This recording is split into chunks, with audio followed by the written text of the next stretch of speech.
오늘은 내가 중학생 때 채팅을 하다가 겪은 이야기야. 때는 중학교 때였어. 그 시절엔 다들 그랬잖아. 뭐 감정도 많고 괜히 반항하고 방황하고. 그때 PC방이 막 생기고 채팅도 유행할 때였어. 요즘처럼 이상하진 않았고 그냥 친구들이랑 채팅하면서 뭐 여자애들이랑 연락도 해보고 그랬지. 난 좀 부끄러움도 많고 말도 잘 못 거는 성격이었거든. 그러다 우연히 한 여자애를 알게 됐어. 긴 생머리에 눈 크고 얼굴 작고 되게 예뻤어. 그냥 제이양이라고 부를게.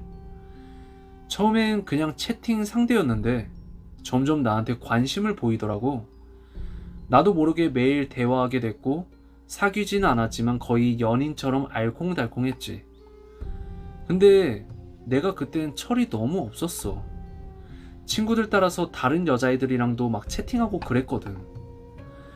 그런데 삐삐에 저장된 음성 중 하나를 제이 양이 들었던 것 같아. 그래서 그 일로 싸우고 연락이 끊겼지.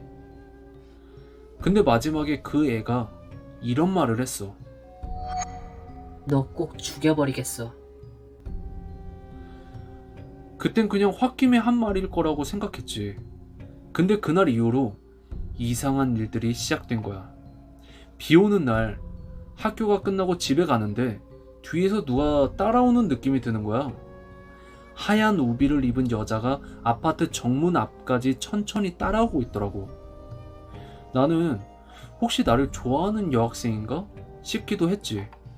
그래서 뒤를 힐끔 봤는데 생머리도 아니고 두껍게 껴입고 있길래 그냥 무시하고 들어갔지.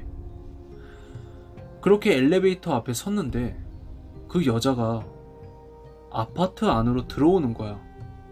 그런데 손에 칼을 들고 있더라고. 나는 심장이 멎는 줄 알았어. 나는 닫힌 버튼을 미친 듯이 눌렀고 그 여자가 달려오는 게 보였지만 다행히 문은 닫혔지.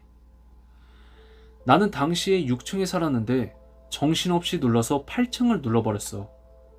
문이 열렸을 땐 그냥 빌었지. 제발 아무도 없기를. 그런데 다행히 아무도 없었어. 나는 무서워서 계단으로 내려가기 시작했는데 아래에서 발소리가 들리는 거야. 그래서 7층에서 조용히 숨어 있었는데 6층에서부터 누가 천천히 올라오는 소리가 들리더라고. 나는 계단 사이로 몰래 내려다봤는데 그건 제이 양이었어. 한 손엔 신발, 한 손엔 칼이 들려 있었고 맨발로 웃으면서 올라오고 있더라고. 그날 겨우 집에 들어왔고 그때부터 내 일상이 무너졌어. 폰만 울려도 깜짝 놀라고 밖에선 늘 뒤를 돌아보면서 걷고. 그리고 며칠 뒤 또 제이 양이 나타났어. 그날도 조심조심 아파트에 들어갔는데 엘리베이터가 8층에 멈춰 있더라고. 뭔가 쎄해서 다시 계단으로 올라갔지. 4층쯤 올라갔을 때 계단 아래쪽에 누가 있는 게 보여서 내려다봤는데 곱슬머리의 제이 양이었어. 손에 또 칼을 들고 있었지. 그 길로 집으로 도망쳤고 결국 경찰에 신고했어. 근데 내가 알고 있던 학교엔 제이 양이라는 학생이 없다는 거야. 그리고 며칠 뒤 관리실 아저씨한테 물어봤어. 혹시 그런 애 본 적 있냐고. 근데 관리 아저씨가 이러더라고. 한 달 전에 이사 왔을 때 뭐 떡을 주더라고. 며칠마다 음식도 주고. 어느 날은 너 좋아한다면서 너네 집 주소도 물어보길래 601호라고 알려줬지. 순간 등골에 소름이 돋는 거야. 그 애가 내 주소를 알고 있었던 거지. 그렇게 또 비가 오던 날 부모님이 외출한 사이에 인터폰이 울렸어. 화면을 보니까 제이 양이 날 똑바로 노려보고 있는 거야. 처음에 무서웠는데 점점 화가 나서 막 욕을 했어. 근데 그 애는 표정 하나 안 바꾸고 말하더라고. 이번이 마지막 기회였는데 이제 더 이상은 없어. 그리고 사라졌어. 그 이후로 나는 완전히 망가졌지. 잠도 잘 못 자고 엘리베이터도 안 타고 계단만 다니면서 신발도 벗고 조용히 움직였어. 그리고 어느 날 엘리베이터가 고장이 났는데 옥상이 개방됐다고 해서 이제 다른 라인 아파트 엘리베이터를 타고 올라갔지. 그날 아주머니 두 분이랑 같이 탔는데 문이 열리자마자 제이 양이 거기 서 있는 거야. 숨이 멎는 줄 알았어. 그리고 나는 아주머니들 뒤에 숨어서 겨우 내려왔지. 또 하루는 계단으로 내려가다가 6층쯤에 도착했는데 우리 집 문 앞에 그 애가 서서 웃고 있는 거야.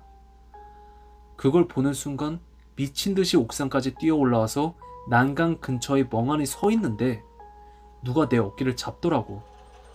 나는 놀라서 뒤를 돌아봤는데 관리실 아저씨였어. 근데 관리실 아저씨는 갑자기 내려가자. 하면서 날 붙잡고 계단을 내려가는데 그 애가 또 올라오고 있는 거야.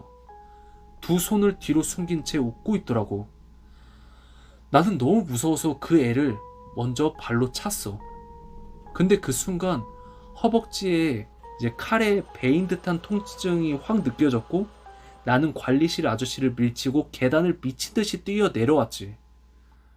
그리고 1층에 도착하자마자 부모님이 날 발견했고 나는 바로 병원으로 이송됐어.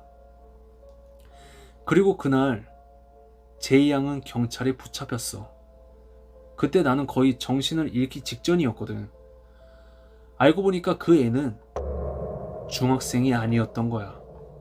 나이는 18살, 학교도 안 다녔고 정신과 치료 이력도 있더라고.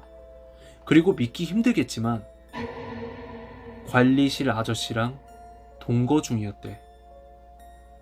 아저씨도 경찰에게 붙잡혔는데 알고 보니까 제이 양이 관리인 아저씨를 꼬셔서 둘이 동거를 시작했고 관리인 아저씨는 말하기도 힘든 몹쓸 짓을 제이 양에게 했다고 하더라고. 그리고 그 애는 마지막까지 나한테 이렇게 말했어. 너는 나를 이용했어. 그 뒤로는 그 애가 어떻게 됐는지는 나도 잘 모르겠어. 나는 아직도 뒤를 돌아보는 습관이 있고 현관문 벨소리만 들어도 소름이 돋아. 오늘 이야기는 여기까지야. 오늘은 현실 공포 이야기인데 채팅 관련된 괴담이 생각보다 많더라고. 그리고 경비 아저씨도 진짜 소름이었어. 이게 제발 실화가 아니었으면 좋겠다라고 생각이 들 정도였거든. 콜청자들은 항상 낯선 사람들 조심하고 이런 무서운 경험이 있으면 이메일로 제보 부탁할게. 그럼 좋아요 부탁하면서 다음 시간에 더 무서운 이야기로 찾아올게.